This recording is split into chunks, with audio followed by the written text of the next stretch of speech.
பேசும்போது ஒரு திருத்தத்தை முன்மொழிந்தார். புதிய நடுவர் மன்றம் அமைக்கப்பட வேண்டும் என்பது. அந்த திருத்தத்தோடு மாண்புமிகு முதலமைச்சர் வந்து தீர்மானத்தை நிறைவேற்றினீங்க. நான் கையை தூக்குனேன், நீங்க வேற அலுவலகம் போயிட்டீங்க. உங்க ரூமுக்கு வந்தேன், முதலமைச்சர் வந்ததுனால நீங்க பேச அனுமதிக்கல.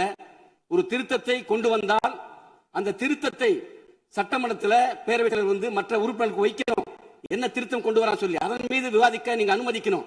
அவர் அவ்வாறு விவாதிக்காம நீங்க வந்து அதை வந்து ஏகமனதா நீங்க அந்த தீர்மானத்தை அங்கீகரிச்சிட்டீங்க. ஆக நாங்க சொல்வது புதிய திருத்தம் தேவையில்லை.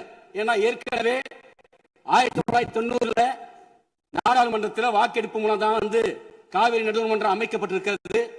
அதே மாதிரி இறுதி தீர்ப்பு 2007 அந்த காவிரி மன்ற இறுதி தீர்ப்பில் கடநிலை மாநிலங்கள் தமிழ்நாடு, புதுச்சேரி, அதே போல கேரளாவுடைய எந்தவித அனுமதி இல்லாம முதல்மடை மாநிலம் வந்து எந்த விதமான கட்டுமான பணிகளும் மேற்கொள்ளக்கூடாதுன்னு சொல்லி அதெல்லாம் 2018 உச்ச நீதிமன்றம் உறுதிப்படுத்தியிருக்கு.